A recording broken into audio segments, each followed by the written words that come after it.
আল্লাহ পাক সূরা মাঈদার মধ্যে বলেছেন, নাসারা যারা খ্রিস্টান নাসারা তাদের মধ্যে কিছু পাপ আছে। এক নম্বর হচ্ছে ঈসা আলাইহিস সালামকে আল্লাহর সন্তান বলা, সুদকে হালাল করে নেওয়া, সমকামিতা, ব্যভিচার, মানুষের অর্থ সম্পদ অন্যায়ভাবে লুট করে খাওয়া এবং পরকালের কনসেপ্টে অবিশ্বাস করা। এরকম কিছু বড় বড় পাপের কারণে আল্লাহ পাক সূরা মাঈদার মধ্যে বলেছেন যে নাসারাদের দুটো গ্রুপের মধ্যে আল্লাহ পাক কিয়ামত পর্যন্ত যুদ্ধ বাঁধিয়ে রাখবেন। অনেক সময় আমরা হিস্ট্রি পড়তে গিয়ে এই প্রশ্নগুলোর উত্তর খুঁজে পেতাম না, যে প্রথম বিশ্বযুদ্ধের পিছনে কারণ কি, দ্বিতীয় বিশ্বযুদ্ধের পিছনে আসলে কারণ কি ছিল, সমকালীন বিশ্বের ফিতনাগুলোর মধ্যে কি কারণ। সূরা মাঈদা স্পষ্ট কথা বলেছে। আল্লাহ পাক বলেছেন এই পাপগুলোর কারণে আল্লাহ পাক কিয়ামত পর্যন্ত তাদের মধ্যে এরকম দ্বন্দ্ব, সংঘাত, যুদ্ধ বিগ্রহ লাগিয়ে রাখবেন। শুধু তাই নয়, আল্লাহ পাক আরো বলেছেন যখনই তারা এইসব যুদ্ধের আগুন নিভিয়ে দেওয়ার জন্য চেষ্টা করবে, আল্লাহ পাক সেই যুদ্ধের আগুন আবার জ্বালিয়ে দিবেন। এই আয়াত যে সূরা মাঈদাতে আছে, দীর্ঘদিন পর্যন্ত আমি নিজেই জানতাম না, বা এই আয়াতটাকে যে বর্তমান বৈশ্বিক প্রেক্ষাপটে ইমপ্লিমেন্ট করা যায় এই জ্ঞানটুকু ছিল না। এখন বুঝতে পারছি যে কিয়ামত পর্যন্ত বিশ্বের মধ্যে এরকম যুদ্ধ বিগ্রহ চলবে। এক দল জয়ী হবে, আর এক দল পরাজিত হবে। যখনই তারা যুদ্ধের আগুন নেভানোর চেষ্টা করবে, আল্লাহ পাক আবার উস্কে দিবেন, আগুনটাকে আবার উস্কে দিবেন। এটা ওদের শাস্তি। এটা ওদের কি? কোন কোন পাপের কারণে বললাম? এক নাম্বার শিরকের কারণে। কিসের কারণে? সবচেয়ে বড় শিরক হচ্ছে তারা নবী ঈসা আলাইহিস সালামকে আল্লাহ পাকের রাসূল না বলে আল্লাহ রাব্বুল আলামিনের সন্তান বলেছে। নাউযুবিল্লাহ। তারা মারিয়াম আলাইহিস সালামের ব্যাপারে বাড়াবাড়ি করেছে। তারা ওজায়ের আলাইহিস সালামকে আল্লাহর পুত্র বলেছে। তাদের মধ্যে কেউ কেউ, ওজায়ের আলাইহিস সালাম একজন নবীর নাম, তাকেও তারা আল্লাহর পুত্র বলেছে। সমকামিতা, সুদ, ব্যভিচার, জেনা, অন্যদের উপর জুলুম, দুর্বলদের উপর জুলুম করা, মানুষের অর্থ সম্পদ অন্যায়ভাবে কেড়ে খাওয়া, এই পাপগুলোর কারণে আল্লাহ রাব্বুল আলামিন কিয়ামত পর্যন্ত তাদের মধ্যে এই যুদ্ধের দাবানলটা জ্বালিয়ে রাখবেন। তো বিশ্বের প্রেক্ষাপটে এই একটা অংশের মানুষ তারা আপোষে ক্রন্দনে লিপ্ত আছে, আমরা দেখতেই পাচ্ছি। আর আমরা হলফ করে বলতে পারি যে বিশ্বে বড় বড় যে তিনটা ইস্যু এখন চলছে, তার মধ্যে একটা হচ্ছে ইউক্রেন রাশিয়ার যুদ্ধ। এটা এখন আর ইউক্রেন রাশিয়ার যুদ্ধ নয়, এটা হয়ে গেছে এখন পশ্চিমাদের সাথে রাশিয়ার যুদ্ধ। অন্যভাবে বলা যায় যে ইউনাইটেড নেশনসের যে মিলিটারি উইংস আছে ন্যাটো, এই ন্যাটোর সাথে যুদ্ধ চলছে এখানে রাশিয়া। আর এই যুদ্ধটা আস্তে আস্তে পারমাণবিক যুদ্ধের দিকে মোড় নিচ্ছে। যারা মিলিটারি অ্যাফেয়ার্স সম্পর্কে পড়াশোনা করেন বা চোখ কান খোলা রাখেন, তারাই এগুলো প্রেডিকশন করছেন যে আল্লাহ না করুক সারা বিশ্বের মধ্যে একটা পারমাণবিক যুদ্ধ হতে পারে। আমরা দোয়া করি এমনটা যেন না হয়। কিন্তু পরিস্থিতি যা দেখা যাচ্ছে, এতে মনে হচ্ছে এত সহজে, এত অল্প সময়ে বিশ্বের এই ফাসাদ বন্ধ হবে না। এটাকে দিন দিন উস্কে দেওয়ার চেষ্টা করা হচ্ছে এবং এই যুদ্ধটাকে দীর্ঘায়িত করার চেষ্টা করা হচ্ছে। এই ইস্যুটায় মুসলিমরা যে খুব আরামে আছে এমন নয়। মনে করার কোনো সুযোগ নাই যে এটা পশ্চিমাদের মধ্যে যুদ্ধ, আমরা ইফেক্টেড হব না, বিষয়টা এমন নয়। বরং এই একটা ইস্যুতেই সারা বিশ্বে এক্সপোর্ট ইম্পোর্ট কলাপস করছে, বৈদেশিক বাণিজ্য ঝুঁকির মুখে পড়ছে। কোন কোন ক্ষেত্রে ডলারের বিপরীতে বিভিন্ন মুদ্রার মান কমে যাচ্ছে, কোন কোন ক্ষেত্রে গ্যাস এবং তেলের দাম বেড়ে যাচ্ছে, নিত্য প্রয়োজনীয় জিনিসপত্রের দাম বেড়ে যাচ্ছে, কারণ যুদ্ধের কারণে এক্সপোর্ট ইম্পোর্ট কলাপস করছে। এবং যখন এক্সপোর্ট ইম্পোর্টটা কলাপস করে তখন কি হয়? তখন মুদ্রাস্ফীতি হয়। মুদ্রাস্ফীতি মানে টাকা ফুলে যাওয়া নয়, মুদ্রাস্ফীতি মানে হচ্ছে ডলারের বিপরীতে টাকার মান কমে যাওয়া। মনে করেন, কথার কথা বলছি, যদি এমন হয় যে $1 সমান সমান 100 টাকা, আর বৈশ্বিক সংকটের কারণে যদি ডলারের দাম বেড়ে যায়, টাকার মান কমে যায়, তখন দেখা যাবে $1 সমান সমান 125 টাকা।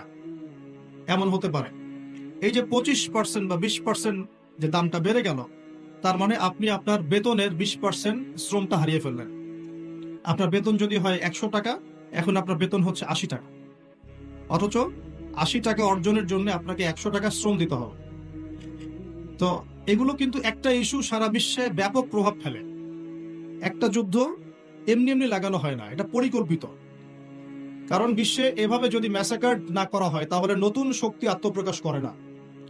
যারা বিশ্বের ইতিহাসগুলো একটু পড়ে দেখেছেন, ওয়ার্ল্ড হিস্ট্রি, তারা বুঝতে পারবেন যে বিশ্বে যখনই কোনো পরাশক্তি আত্মপ্রকাশ করেছে তখন একটা বড় যুদ্ধের প্রয়োজন হয়েছিল। যেমন প্রথম বিশ্বযুদ্ধ, ওই সময় সারা বিশ্বে দাপটের সাথে কয়েকটা কান্ট্রি রুল করতো, তার নাম জার্মানি, একটা হচ্ছে ব্রিটেন এবং রাশিয়া চেষ্টা করেছে। তাদের পরে যখন অটোম্যানদেরকে পরাজিত করা হয়েছে তখন নতুন শক্তি হিসেবে আত্মপ্রকাশ করেছে ইউনাইটেড স্টেট। তার আগ পর্যন্ত কিন্তু মানুষ তাকে খুব একটা চিনত না। বিশ্বের পরিবর্তনের জন্য একটা বড় যুদ্ধের প্রয়োজন হয়। তো সিরিয়ার অবস্থা যখন খারাপ ছিল, আমরা মনে করছিলাম যে হয়তোবা নতুন কোন রুলিং স্টেট পৃথিবীতে আসবে, তো তখন হয়নি, আলহামদুলিল্লাহ। এখন এই ইস্যুটাকে কেন্দ্র করে মনে হচ্ছে বিশ্বে আরো একটা নতুন চালিকা শক্তি স্টেট আসতে পারে। সেটা কে, আমরা একটু অনুমান করব আজকে।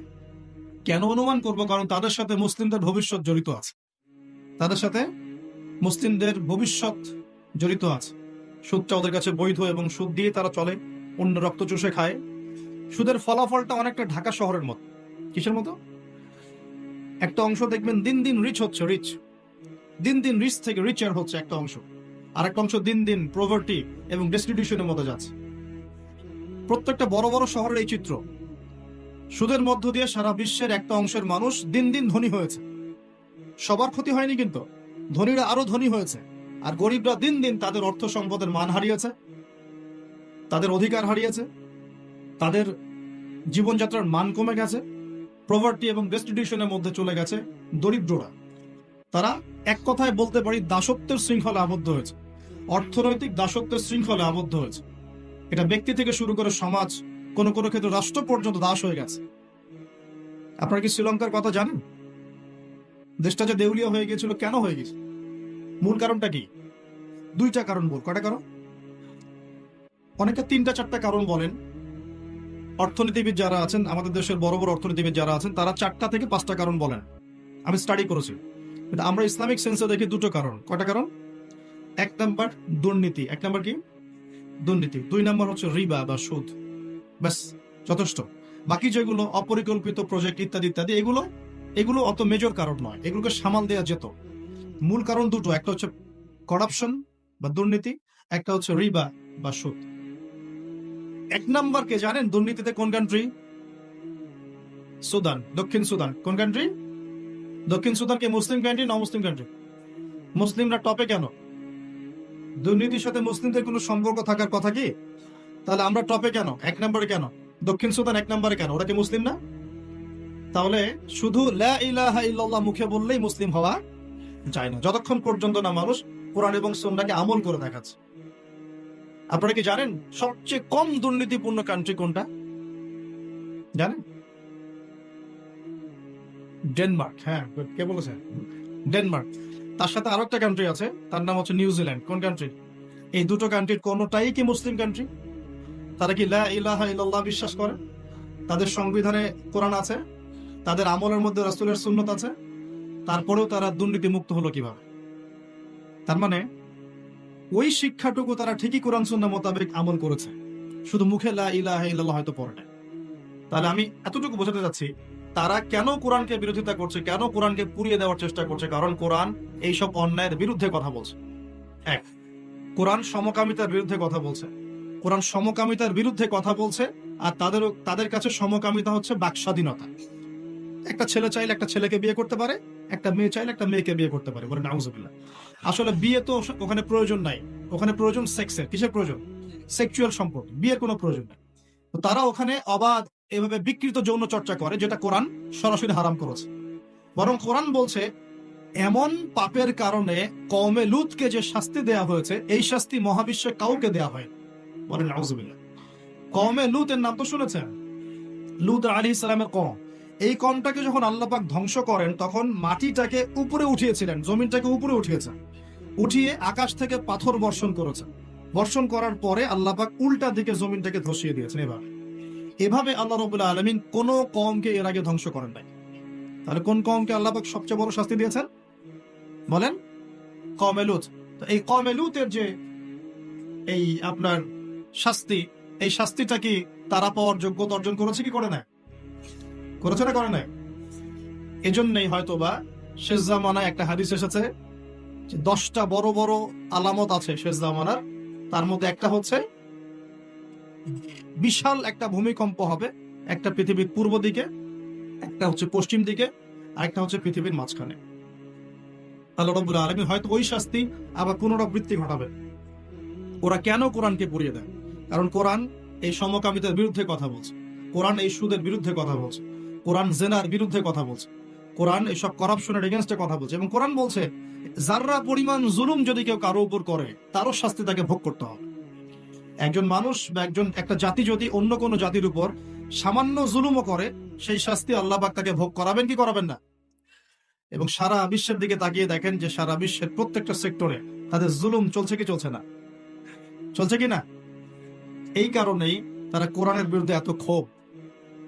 তো এই বিষয়টা কি সারা বিশ্বে এখন হাইলাইটেড ইস্যু না? সারা বিশ্বে এই বিষয়টা নিয়ে খুব কথাবার্তা হচ্ছে না? এটাকে আমরা বলি ব্লাসফেমি, অর্থাৎ ধর্ম এবং ধর্মগ্রন্থকে অবমাননা করা। কিন্তু চিন্তা করবেন না, আল্লাহ রাব্বুল আলামিন নিজে এই কোরআন হেফাজতের দায়িত্ব নিয়েছেন। আল্লাহ পাক সূরা হিজরে বলেছেন, ইন্না নাহনু নাযালনা যিকরা ওয়া ইন্না লাহু লাহাফিজুন। নিশ্চয়ই আমি এই কোরআন নাজিল করেছি, এই কোরআন হেফাজত করার দায়িত্ব কার? আল্লাহ। এখানে আমি আপনাকে আরেকটা পয়েন্ট দেখিয়ে সামনের দিকে যাব। এবার ওই দিক থেকে চেহারাটাকে আমাদের দিকে ফিরিয়ে নিয়ে আসে, মুসলিমদের দিকে তাকান। মুসলিমদের মধ্যে কত পার্সেন্ট মানুষ এখন 5 ওয়াক্ত নামাজ পড়ে? কত পার্সেন্ট মানুষ বিশুদ্ধ করে কোরআন তেলাওয়াত করতে জানে? মুসলিম পরিবারগুলোর মধ্যে কত পার্সেন্ট পরিবারে ইসলামিক পর্দা চালু আছে? মুসলিমদের মধ্যে কত পার্সেন্ট মানুষ হালাল খাওয়ার চেষ্টা করে, হারাম থেকে বেঁচে থাকার চেষ্টা করে? মুসলিমদের মধ্যে কত পার্সেন্ট যুবক এখন জেনা থেকে বেঁচে থাকতে পেরেছ? মুসলিমদের মধ্যে কত পার্সেন্ট যুবক 5 ওয়াক্ত নামাজ পড়, ইসলামের বেসিক জ্ঞানগুলো জানো, কোরআন তেলাওয়াত করা, হাদিস পড়তে শেখা, হাদিসের চর্চা করা, কোরআনের তাফসীর পড়া, অনুবাদ পড়া? মুসলিমরা এই বেসিক কাজগুলো কত পার্সেন্ট মানুষ করছে? এদিকে আমাদেরকে বেশি ফোকাস করতে হবে। একটা অমুসলিম সমাজ কোরআনের উপর আক্রমণ করছে, পুড়িয়ে ফেলছে, এটা বেশি কষ্টদায়ক নাকি একটা মুসলিম পরিবারে জন্মগ্রহণ করেও এই বিগত 30-40 বছরে কোরআন পড়তে না শেখাটা বেশি লজ্জার? কোনটা? এবার বলেন, একটু চেহারাটা আমাদের দিকে ফেরান। এবার আয়নার সামনে দাঁড়াই। অমুসলিম, সে কোরআন সম্পর্কে কিচ্ছু জানে না এবং কোরআন তাদের চলমান জাহিলিয়াতের বিরুদ্ধে কথা বলছে, রাগে কোরআন পুড়িয়ে দিয়েছে। বুঝলাম কাজটা খুবই খারাপ, জঘন্য কাজ এবং নিন্দনীয়, ব্লাসফেমি। এটা সারা বিশ্বে একটা মানবতা বিরোধী অপরাধ। এই কাজটা অপরাধ কিনা? আচ্ছা, এখন মুসলিমদের দিকে তাকিয়ে দেখুন। আমি এখন মুসলিম পরিবারে জন্ম নিয়েছি, 20-30-40 বছর আমি কাটিয়ে দিলাম মুসলিম পরিবারে। জন্ম নেওয়ার পরেও, মুসলিম পরিবেশে থাকার পরেও, কোরআন সুন্নাহর বয়ান শোনার পরেও, জুমার নামাজ পড়ার পরেও, ঈদের নামাজ পড়ার পরেও, রমজানের রোজা রাখার পরেও, আলেম ওলামাদেরকে পেয়েও আমি যে কোরআন তেলাওয়াত করতে জানি না, এখন আমাকে কি করা উচিত? উত্তর দেন। এখন আমার কি করা উচিত? কে বড় অপরাধ করেছে? কে বড় অপরাধ করেছে? আমি মুসলিম পরিবারে জন্মগ্রহণ করেও কোরআন পড়তে জানি না, আমি কি বেশি বড় অপরাধী? নাকি যে ব্যক্তি কখনো কোরআন চেনেই না, জানেই না, যে কোরআনকে অবমাননা করছে, কে বড় অপরাধী? কোরআন যে পুড়িয়ে দিয়েছে জানেন, আল্লাহর নবী সাল্লাল্লাহু আলাইহি ওয়াসাল্লাম কিয়ামতের দিনে ওই ব্যক্তির বিরুদ্ধে বদদুয়া করবেন না। জি না, করবেন না। আল্লাহ রাব্বুল আলামিন সূরা ফুরকানের মধ্যে বলেছেন যে আল্লাহর রাসূল সাল্লাল্লাহু আলাইহি ওয়াসাল্লাম আমার উম্মত, মানে আমাদের উম্মতে মুহাম্মাদের বিরুদ্ধে আল্লাহর কাছে অভিযোগ পেশ করবেন। কার বিরুদ্ধে? এই যে উম্মতে মুহাম্মাদের বিরুদ্ধে আমাদের নবী মুহাম্মদ সাল্লাল্লাহু আলাইহি ওয়াসাল্লাম একটা অভিযোগ পেশ করবেন। আল্লাহ পাক তাকে বলবেন, হে মুহাম্মদ সাল্লাল্লাহু আলাইহি ওয়াসাল্লাম, তোমার উম্মতের কি হয়েছিল, কেন বিভ্রান্ত হলো? নবী সাল্লাল্লাহু আলাইহি ওয়াসাল্লাম তখন বলবেন যে ইন্না কওমি ইত্তাখাযু হাযাল কুরআনা মাহজুরা। পড়ে দেখেন সূরা ফুরকানে আমাদের নবীজি বলবেন, হে আল্লাহ, আমার উম্মত এই কোরআনকে, যা তুমি আমার প্রতি নাজিল করেছো, এই কোরআনকে অবজ্ঞা করে পরিত্যাগ করেছিল, এই কারণে তারা আজকে পথভ্রষ্ট হয়েছে। এবং নবী সাল্লাল্লাহু আলাইহি ওয়াসাল্লাম আল্লাহর কাছে আক্ষেপ করবেন, অভিযোগ পেশ করবেন যে আমার উম্মতকে আমি কোরআন দিয়ে এসেছিলাম, কিন্তু তারা সেই কোরআন চর্চা করে নাই, পড়ে নাই, কোরআনের হক আদায় করে নাই, এই কারণে তারা আজকে পথভ্রষ্ট হয়েছে। তাহলে আমাদের নবীজি আমাদের বিরুদ্ধে আল্লাহর কাছে ক্ষোভ ছাড়বেন না? তো প্রথম যে শিক্ষাটা আজকে নেওয়া উচিত সেটা হলো, বিশ্বে যা যা ঘটছে এই সব বিষয়গুলোর সাথে আমাদের শেষ জামানা সম্পৃক্ত, এবং প্রত্যেকটা বিষয়ের গভীরে যাওয়ার জ্ঞান আমাদের অর্জন করা উচিত এবং দৃষ্টিভঙ্গি প্রশস্ত করা উচিত। খিদর আলাইহিস সালামের মতো অন্তর্দৃষ্টি অর্জন করা উচিত। পাশাপাশি কোরআন কেন্দ্রিক জীবনটা গড়া উচিত। আমরা কিন্তু নিয়াত করতে পারি যে আগামী রমজান আসার আগেই আমরা সবাই পবিত্র কোরআন তেলাওয়াত করা শিখবো ইনশাআল্লাহ। এখানে কি এমন কোন ব্যক্তি আছেন যিনি পবিত্র কোরআন বিশুদ্ধ করে তেলাওয়াত করতে জানেন না? এমন কেউ আছেন? লজ্জার কিছু নাই। আছেন কি কেউ? থাকতে পারেন। আবার এমন কি কেউ আছেন যে কোরআন তেলাওয়াত করেন কিন্তু আপনার সন্দেহ হয় যে আমি কতটুকু শুদ্ধ পড়ছি, কতটুকু ভুল? এমন কি কেউ আছেন? আছেন। আবার এমনও কি কেউ আছেন যে কোরআন কখনোই আলিফ বা তাসা পড়ে দেখেন নাই? কেউ আছেন? আছেন কি? হয়তো বা আছেন। আরেকটা কথা বলি, এমন কি কেউ আছেন যে কোরআন পড়তে জানেন, মুখস্থও করেছেন মাশাআল্লাহ কিছু দূর, কিন্তু কোরআনের অর্থ বোঝেন না? এমন কেউ আছেন? আচ্ছা, তাদের জন্য আমি জাস্ট একটা সুসংবাদ দিই। ইনশাআল্লাহ তাআলা আল্লাহ পাক যদি সবকিছু ঠিকঠাক রাখেন, রমজানের 30টা দিন অনলাইনে আমি 1 থেকে 2 ঘন্টা করে ক্লাস নিব ইনশাআল্লাহ। এবং এই 2 ঘন্টায় দুটো জিনিস শেখানো হবে। এক, যারা পবিত্র কোরআন একদমই তেলাওয়াত করতে পারে না, উইদিন 1 মান্থ তারা কোরআন তেলাওয়াত করা শিখবে ইনশাআল্লাহ। আমি শেখাবো ইনশাআল্লাহ। আপনাদের শিখবেন ইনশাআল্লাহ। একটা কোর্স। সেকেন্ডটা হচ্ছে যারা কোরআন তেলাওয়াত করতে জানেন, কোরআন তেলাওয়াত করতে জানেন কিন্তু কোরআনের অর্থটা বোঝেন না, ইনশাআল্লাহ 1 মাসে তো খুব বেশি কিছু শেখানো যাবে না, কিন্তু 1 মাসের মধ্যে ইনশাআল্লাহ তাআলা আমি আপনাদেরকে এমন একটা কোর্স করাবো, ইনশাআল্লাহ 30 দিন কমপক্ষে কোরআনের 40% অর্থ করতে পারবেন ইনশাআল্লাহ। বলবেন যে 1 মাসে কিভাবে সম্ভব? হ্যাঁ সম্ভব, যদি আমি আপনাকে পথ দেখিয়ে দেই এবং আপনি এই জ্ঞানটা অর্জন করে বাকি সারাটা বছর চর্চা করতে থাকেন এবং স্থানীয় ওলামায়ে কেরামদের সাথে সম্পৃক্ততা রাখেন, মাদ্রাসার সাথে সম্পৃক্ততা রাখেন, আপনি পারবেন ইনশাআল্লাহ। ট্রাই করবেন ইনশাআল্লাহ। শুধু তাই না, দ্বিতীয় যে কথাটা বললাম এর সাথে আপনি নামাজে কি পড়ছেন এটার সম্পূর্ণ অর্থও শিখবেন ইনশাআল্লাহ। পাশাপাশি দৈনন্দিন যে দোয়া কালামগুলো এগুলোর অর্থ শিখবেন ইনশাআল্লাহ। পাশাপাশি আপনি তুলনামূলক আরবি ব্যাকরণ শিখবেন এবং কোরআনিক গ্রামার শিখবেন, কোরআন থেকে গ্রামার। যেমন একটা এক্সাম্পল দিই আপনাকে, সামনে যাই। সূরা ফাতিহা সবার মুখস্থ আছে না? সূরা ফাতিহার মধ্যে মোটামুটি ভাবে দেখা যায় 15-20টা কিন্তু শব্দ আছে, ঠিক আছে? এই 15-20টা শব্দের অর্থ এবং গ্রামার যদি আপনি জানেন এবং বোঝেন, তাহলে আপনার জন্য সুসংবাদ হচ্ছে যে সূরা ফাতিহার এই শব্দগুলো কোরআনে বারবার ঘুরে প্রায় 7,800 বার রিপিট করা হয়েছে। কতবার? 7,800 বার। এটা আপনিও সার্চ করে দেখতে পারেন। এখন অনেক মেথড চলে আসছে। 7,800 বার কোরআনের এই শব্দগুলো, সূরা ফাতিহার এই শব্দগুলো বারবার ঘুরে কোরআনে এসেছে 7,800 বার। তার মানে সূরা ফাতিহার অর্থ যে জানে সে কোরআনের কমপক্ষে 7,800টা শব্দের অর্থ জানে। কথা বুঝতে পারছেন? এভাবে কোরআনে বাছাইকৃত এমন 125টা শব্দ আছে। কয়টা? মাত্র 125টা এমন শব্দ আছে যেগুলোর অর্থ, ব্যাকরণ এবং আমরা বলি যে ট্রান্সফরমেশন, মানে একটা শব্দ থেকে আরো অনেকগুলো শব্দ তৈরি করার ফর্মুলা বা সূত্র, এগুলো যদি জানা থাকে, আপনি কোরআনের 125টা শব্দ কোরআনে ঘুরে এসেছে 40,000 বার। কতবার? 40,000 বার। বিশ্বাস করতে কষ্ট হচ্ছে, জানি এই কথাগুলো হয়তো নতুন মনে হতে পারে, কিন্তু এটা এখন রিসার্চ, এখন নতুন অনেক মেথড চলে আসছে। 40,000 বার, 40,000 বার এই শব্দগুলো রিপিট করা হয়েছে। এন্ড কোরআনে মোট শব্দ কত? মোট শব্দ হচ্ছে 78,000। কত হাজার? 78,000 বা 77,800টা।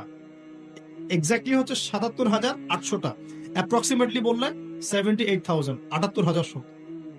এগুলোকে আবার আপনি 3 ভাগে ভাগ করে ফেলতে পারবেন। একগুলো হবে নাউন্স, যেগুলো আমরা নাউন বলি, যা দ্বারা কোনো নাম বোঝায়, যেটা আমরা বিশেষ্য পদ বলি, যেমন আল্লাহ একটা নাউন, ইব্রাহিম একটা নাউন, ইসম, আরবিতে আমরা বলি কি? ইসম। জিবরিল, মিকাল, ইসমাইল, ইসহাক, ঠিক আছে, মুহাম্মদ, এগুলো সব নাউন্স। এরকম একগুলো শব্দ পাবেন। এগুলো কি বোঝার কিছু আছে না মুখস্থ? এগুলো তো আপনি সহজেই অর্থকালী মুখস্থ করতে পারেন। দ্বিতীয় ক্যাটাগরিতে আছে ফেল বা ক্রিয়া, যেটা আমরা বলি ভার্বস, যা দ্বারা কোনো কাজ করা বা হওয়া বোঝায়, যেটাকে আমরা বাংলাতে 3 ভাগে ভাগ করি, প্রেজেন্ট, বর্তমান, অতীত আর ভবিষ্যৎ। আবার ইংরেজিতে প্রেজেন্ট, পাস্ট, ফিউচারে ভাগ করি, কিন্তু আরবিতে মাত্র 2 ভাগে ভাগ করা হয়। কয় ভাগে? 2 ভাগে। একটা হচ্ছে ফেল মাউজি মানে অতীতকালীন ক্রিয়া, আর একটা হচ্ছে ফেল মুদারে মানে বর্তমান প্লাস ভবিষ্যৎকালীন ক্রিয়া। এটার ট্রান্সফরমেশন মানে একটা শব্দ থেকে আপনি এখানে প্রায় প্রচুর শব্দ তৈরি করতে পারেন।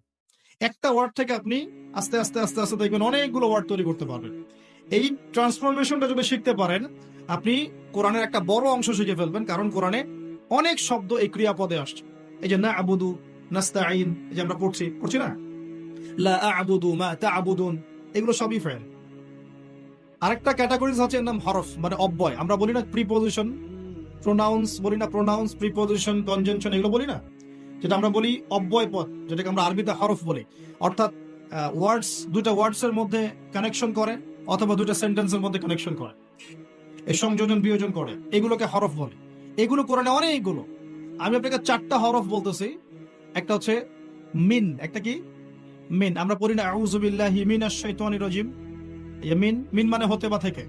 আউযু আমি আশ্রয় প্রার্থনা করছি, বিল্লাহি আল্লাহর কাছে, মিনাশ শাইতান শয়তান হতে, আর রাজিম মানে হচ্ছে বিতাড়িত। এই যে মিন মানে কি? হতে। ঠিক আছে? এই মিন শব্দটা কোরআনে ঘুরে ঘুরে পাবেন আপনি প্রায় 3 থেকে 4 হাজার বার। 3 থেকে 4 হাজার। এরকমই আমরা পড়ি না যে আন, ফি, আলা, ইলা, হাত্তা, লা, লি, এই যে ছোট ছোট কিছু আপনি হরফ পান না কোরআন পড়তে গিয়ে, এই অল্প কিছু হরফ বারবার ঘুরে ঘুরে কোরআনে কয়বার আসে জানেন? 6 থেকে 7 হাজার বার।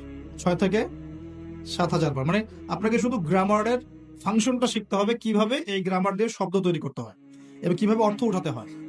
এর পাশাপাশি আপনি অনুবাদের সহযোগিতা নেবেন, পরে গিয়ে তাফসির আগে যাবেন, অনুবাদের সহযোগিতা নেবেন। 1 মাসে তো বেশি কিছু দেয়া যাবে না বললাম আমি, কিন্তু আপনাকে আমি একটা তাড়না তৈরি করে দিতে পারবো যে হ্যাঁ, কোরআন সহজে শেখা যায়, পসিবল। এবং এই সিলসিলা ধরে রাখতে পারলে 1 থেকে 2 বছর লাগবে ইনশাআল্লাহ। 1 থেকে 2 বছর আপনার লাগবে এই ব্যাকরণগুলো হজম করতে। এবং ইনশাআল্লাহ তখন আপনি নামাজ পড়তে যখন দাঁড়াবেন, ইনশাআল্লাহ বিশ্বাস করেন, আল্লাহর কসম করে বলছি, নামাজে আল্লাহু আকবার থেকে আসসালামু আলাইকুম ওয়া রাহমাতুল্লাহ পর্যন্ত আপনি যা পড়বেন তার অর্থ আপনি বুঝতে পারবেন ইনশাআল্লাহ। নিজেই বুঝতে পারবেন নামাজে কি পড়ছেন। এই জিনিসগুলোর অভাব আছে বলেই, এগুলোর ঘাটতি আছে বলেই আমরা ইবাদত করি, কিন্তু ইবাদতের স্বাদ পাই না। ইবাদত করি ঠিকই, ইবাদতটা মজা পাই না, ফিল করতে পারি না। এবং নামাজ পড়ি, মনোযোগ থাকছে না, নামাজে দাঁড়াই কি পড়ছি বুঝতে পারছি না। তাই আমার মনোযোগটা কেমন? তারাবির নামাজে দাঁড়ালাম, তারাবি তো আমরা মাশাআল্লাহ কোন মসজিদে, সব জায়গায় না, কোন জায়গায় 3G 4Gও পড়া হয়। হ্যাঁ, আচ্ছা, তবে এটা একটু স্লো পড়া উচিত। এখানে ধৈর্য আমাদেরও কম, আমাদেরও দোষ আছে। ইমাম সাহেব যখন লম্বা করে তেলাওয়াত করে তখন আমরা আবার বলি এত সময় নেই হাতে, তাড়াতাড়ি শেষ করেন, বলি না? কোন জায়গায় ইমাম সাহেবদেরকে মসজিদ কমিটিতে মনে হয় যে চাকরের মতো বিহেভ করে, এমন করে না? অথচ ইমাম সাহেব হচ্ছেন মসজিদের নেতা, সমাজের কে? সমাজের নেতা। তো তাকে তার জায়গায় সম্মান দিতে হবে, আল্লাহ পাক তৌফিক দান করুন। তো আমরাই কিন্তু দোষী, আমরা ফোর্স করি তাড়াতাড়ি শেষ করেন, হাতে সময় কম, মার্কেটে যাওয়া লাগবে, ওয়াইফ অপেক্ষা করতেছে, ঈদের শপিং করতে হবে, তাই না? আচ্ছা, রমজান নিয়ে আমি একটু পরে একটু কথা বলবো, কিছু কথা আছে রমজান নিয়ে, খুব গুরুত্বপূর্ণ কথা, খুবই গুরুত্বপূর্ণ। আমার মনে হয় যে এই কথাগুলো এই সিজনে হয়তো আপনারা অন্য কোনো লেকচার বা মাহফিলে শোনেন নাই। রমজান নিয়ে কিছু কথা আছে। আগে এই জায়গায় বলি যে তারাবিতে আমরা অনেক কিছু পড়ি, কিন্তু তারাবির নামাজটার শেষে আপনি যে আব্দুর রহমান এদিকে ডাকেন, যেটা জিজ্ঞাসা করেন যে ভাই আব্দুল্লাহ, আপনি তারাবির নামাজ পড়লেন, কত রাকাত পড়ছেন? 20 রাকাতই পড়ছি মাশাআল্লাহ। ওকে, ফাইন। আচ্ছা, রাকাত সংখ্যা ঝগড়া নিয়ে আমি কথা বলতে যাচ্ছি, ঠিক আছে? এটা আমার সাবজেক্ট না, আমি এগুলো নিয়ে কথা বলি না। এটা মুফতি সাহেবরা বুঝবেন, ইমাম সাহেব, মুস্তাহিদ যারা তারা বুঝবেন। তো কি পড়লেন ভাই? হ্যাঁ, তারাবির নামাজ পড়লাম। কত রাকাত? হ্যাঁ, পুরা 20 রাকাত পড়ছি। তো তেলাওয়াত কেমন ছিল? নামাজে কেমন মনোযোগ ছিল? নামাজে ইমাম সাহেব কি পড়েছে সেটা তো আর বুঝতে পারি নাই, কিন্তু তেলাওয়াতটা খুব সুন্দর সুরের ছিল, এটা বুঝতে পারছি। আমাদের কোরআনের বুঝটা এই পর্যন্ত। খুব সুন্দর একটা তেলাওয়াত করেছে, লেহানটা খুব সুন্দর ছিল, খুবই মাধুর্য মণ্ডিত ছিল, এটা কানে খুব ভালো লাগছিল, এটা শুনেছে। তো ওই আয়াতগুলোতে কি বলেছেন আল্লাহ পাক, আপনি কি হেদায়েত পেয়েছেন? না, আমি তো কোরআনের অর্থ জানি না। তো এই অর্থটা যদি জানতাম তাহলে কি নামাজে মনোযোগ আরো বাড়তো না? নামাজে চোখ দিয়ে পানি পড়তো না? একটু মক্কা মদিনার দিকে তাকিয়ে দেখবেন, তারাবির সময় এমনিতে নামাজে যখন নামাজ পড়ে ইমাম সাহেব ডুকরে কেঁদে ওঠেন না? কেন করেন? কারণ তারা কোরআন তেলাওয়াত করে অর্থটাকে অ্যাবজর্ব করতে পারেন। অটোমেটিক্যালি আপনি নামাজটাকে, কোরআনকে ফিল করতে পারেন। তাহলে আমরা যে 30 বছর নামাজ পড়লাম, একটা দিনও তো চোখ দিয়ে পানি বের হলো না। আমরা যে 40 বছর নামাজ পড়লাম, খালি উঠলাম বসলাম, একটা দিনও তো সেজদায় আল্লাহকে পেলাম না, ফিল হলো না যে হ্যাঁ আল্লাহ আমার হয়ে গেছেন, আমি আল্লাহকে পেয়েছি। তো এগুলোর কারণ হচ্ছে, যে জায়গা থেকে এখানে আসলাম, এগুলোর অন্যতম কারণ হচ্ছে কোরআন এবং নামাজে যা পড়ছি এগুলোর অর্থটা না বোঝা। তো অর্থটা বোঝার প্রয়োজন নাই। তো রমজান মাসে নিয়াত করেন, যারা কোরআন একদমই তেলাওয়াত করতে পারেন না, কোরআন তেলাওয়াত করা শিখবেন ইনশাআল্লাহ। উইদিন এ উইক, এক সপ্তাহের মধ্যেই একটা পোস্ট চলে যাবে ইনশাআল্লাহ। এবং যারা আগ্রহী থাকবেন তারা এখানে আমার সাথে নাম্বার দিয়ে দেওয়া হবে, অফিসিয়াল, যোগাযোগ করে ভর্তি হয়ে যাবে ইনশাআল্লাহ তাআলা। আল্লাহ রাব্বুল আলামিন, আমি বিশ্বাস করি 1 মাসের মধ্যে বাংলাদেশের 1 কোটি মানুষকে কোরআন শেখানো সম্ভব। সম্ভব না? সম্ভব। আর আমার স্বপ্ন, এই স্বপ্নটা আল্লাহ পাক আমাকে বাস্তবায়ন করার তৌফিক দেখ, দোয়া করি। আর যদি বাস্তবায়ন করতে না পারি, এই স্বপ্ন অন্য কেউ যেন বাস্তবায়ন করে, সেই তৌফিক আল্লাহ পাক দান করুন। বাংলাদেশের প্রত্যেক সাবালক, মানে সাবালক বলা ঠিক হবে না, বাংলাদেশের প্রত্যেক মুসলিম পরিবারের ছেলে মেয়ে স্ত্রী সন্তান যারা যারা আছে, যেটা আমরা এই এই ভাষায় বলি সাবালক, আসলে এটা সাবালক বলা ঠিক হয় না। বাংলাদেশের মুসলিম পরিবারের পিতা, স্ত্রী, সন্তান, ভাই বোন যারা যারা থাকবেন, হোক জেনারেল লাইনে পড়ুক, মাদ্রাসা লাইনে পড়ুক, প্রত্যেককে আল কোরআন শেখানো এবং তাদের মধ্যে কোরআনের জ্ঞানটা ছড়িয়ে দেয়া, এটা আমার একটা স্বপ্ন। বাংলাদেশের 16 কোটি মানুষ কোরআন তেলাওয়াত করতে জানবে ইনশাআল্লাহ। এটা সম্ভব না? 16 কোটি মানুষের ভোটার আইডি কার্ড আছে? নাই? নাই? আছে কি নাই? আদমশুমারি করা যায়? সমস্ত মানুষের হিসাব রাখা যায়? সমস্ত মানুষের এনআইডি কার্ড করা যায়? সমস্ত মানুষকে একটা নিয়মের আওতায় আনা যায়? সমস্ত মানুষের ফিঙ্গারপ্রিন্ট নেওয়া যায়? যায় না? সমস্ত মানুষকে ক্লাস 5 পর্যন্ত পড়ানোর প্রাথমিক শিক্ষা নিশ্চিত করা যায়? সমস্ত মানুষকে কি মার্কসও পড়ানো যায়? যায়? সমস্ত মানুষকে কোরআনও শেখানো যাবে ইনশাআল্লাহ। যাবে না ইনশাআল্লাহ? আল্লাহ পাক তৌফিক দান করুন। এবং বাংলাদেশের প্রত্যেকটা জেলায়, বাংলাদেশের প্রত্যেকটা বড় বড় জেলায়, যেটা আমাদের বিভাগীয় জেলা বলি, এই জেলাগুলোতে একটা করে এমন প্রতিষ্ঠান থাকতে হবে যে প্রতিষ্ঠানে একদম প্লে থেকে মাস্টার্স পর্যন্ত, একদম এই পুরো সিলেবাসের মধ্যে চলমান জেনারেল সিলেবাসের সাথে ইসলামিক নীতি নৈতিকতা এবং কোরআন সুন্নাহর জ্ঞানকে একত্রিত করে ইনশাআল্লাহ একটা কনস্ট্রাকটিভ সিলেবাসে পড়াশোনা করাতে হবে ইনশাআল্লাহ। পারা যাবে? প্রত্যেকটা জেলায় একটা করে এমন যদি মার্কাজ থাকে, দেখবেন সমাজের হালত চেঞ্জ হয়ে গেছে ইনশাআল্লাহ। নাকি আমরা সবাই এখন উল্টাপাল্টা মতবাদগুলি পড়াশোনা করব? আমাদের সন্তানদেরকে কি আপনি আস্তিক বানাতে চান না নাস্তিক বানাতে চান? আমাদের সন্তানদেরকে কি আপনি আল্লাহওয়ালা বানাতে চান, আল্লাহ থেকে দূরে সরাতে চান?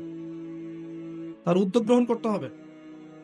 একমুখী শিক্ষা এই যুগে যথেষ্ট নয়। আপনি জেনারেল লাইনে পড়াশোনা করছেন, করেন, কিন্তু এই জেনারেল লাইনের জ্ঞানটাই এই যুগে যথেষ্ট নয় চলার জন্য। আপনাকে ইসলামিক জ্ঞানের প্রয়োজন আছে। আবার একই সাথে আপনি শুধুমাত্র ইসলামিক জ্ঞান নিয়ে পড়ে আছেন, জেনারেল উপকারী জ্ঞানগুলো নিচ্ছেন না, তাহলে আপনি কোরআন সুন্নাহকে হাতে নিয়ে ওদেরকে চ্যালেঞ্জ করতে পারবেন না। ওদেরকে চ্যালেঞ্জ করতে হলে এই জ্ঞানগুলোকে সমন্বয় করে আপনাকে সিলেবাস লঞ্চ করতে হবে। এটার জন্য খুব বেশি খাটনির প্রয়োজন নাই, খুব যে চেঞ্জ করতে হবে সবকিছু এমন না, জাস্ট এই দুটোকে একটু সমন্বয় করতে হবে। এই সমন্বয় করার জ্ঞান কিন্তু শুধু আমার আছে আপনাদের নাই এমন নয়, এই জ্ঞান অনেকেরই আছে।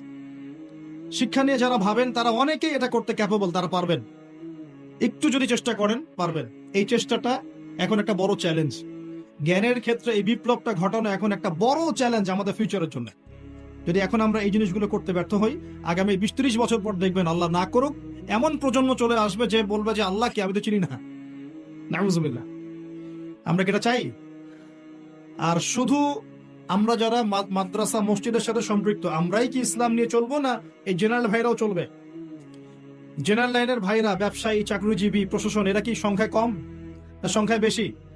তাদের মধ্যে ইসলাম ঢোকাতে হবে না? আল্লাহ পাক তৌফিক এনায়েত করুন। রমজানে কোরআন শিক্ষা চলবে ইনশাআল্লাহ, এবং প্রত্যেক জেলায় জেলায় একটা করে আদর্শ দিনী প্রতিষ্ঠান গড়ে উঠবে ইনশাআল্লাহ তাআলা। এবং বড় বড় জেলাগুলোতে চেষ্টা করা হবে জেনারেল ভাইদের জন্য মাদ্রাসা গড়ে তোলা। এটা মাদ্রাসা ফর জেনারেল স্টুডেন্টস। এখানে জেনারেল ভাইরা পড়াশোনা করবে ইসলামিক পড়াশোনা, কারণ তাদের মধ্যে জেনারেল পড়াশোনা আগে থেকেই আছে। এখন পার্ট টাইম তারা এভাবে শিখে শিখে শিখে 2 বছর, 4 বছর, 5 বছরের মধ্যে ইসলামিক বেসিক জ্ঞান অর্জন করবে ইনশাআল্লাহ। তখন এদেরকে দিয়ে আপনি দেশের বড় জনশক্তি তৈরি করতে পারবেন। আপনার কি চায়নার নাম শুনেছেন? চায়নার নাম শুনে না? আজকে থেকে 40 বছর আগে চায়নাতে দারিদ্র্যের হার কত ছিল জানেন? 69%। কত পার্সেন্ট? প্রায় 69 থেকে 70% মানুষ দারিদ্র্য সীমার নিচে ছিল। আজকে এই 2022 সালে ওদের দারিদ্র্যের হার কত জানেন? 1%-এরও কম। এবং তাদের পুরো জনসংখ্যার প্রায় 80 কোটি মানুষকে তারা জনশক্তিতে পরিণত করেছে। ওরা মানুষের সংখ্যা কমায় নাই, ওরা বলে নাই যে একটা বাচ্চা নেন। কথা বুঝতে পারছেন? ওরা জনগণকে জনশক্তিতে পরিণত করেছে, পড়াশোনা করেছে এবং অ্যাক্টিভ ছিল, পরিশ্রমী ছিল, সময়কে কাজে লাগিয়েছে এবং প্রযুক্তির জ্ঞানগুলো শিখেছে। প্রযুক্তি এবং কৃষি আস্তে আস্তে সারা বিশ্বের মার্কেট দখল করে ফেলেছে। আর আমাদের কাছে তো কোরআন সুন্নাহ আছে। আমরা যদি দুর্নীতি ছাড়তে পারি, পরিশ্রমী হতে পারি, অপচয় বন্ধ করতে পারি, সময়কে কাজে লাগাতে পারি এবং জনশক্তি তৈরি করতে পারি, বাংলাদেশ সুপার পাওয়ার হবে ইনশাআল্লাহ। স্বপ্ন দেখতে হবে, স্বপ্ন দেখতে হবে, হয়তো বাস্তবায়ন হবে অন্য কারো হাতে।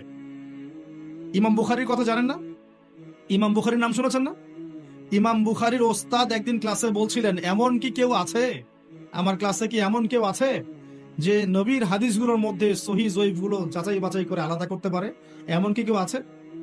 এই একটা কথা ইমাম বুখারী রাহিমাহুল্লাহর কলবের মধ্যে এমন দাগ কেটেছিল যে তিনি পরবর্তীতে ওই নিয়াত করেছেন যে আমি সেই ব্যক্তি হব ইনশাআল্লাহ, আমি নবীর সব সহিহ হাদিসগুলোকে আলাদা করে দিব।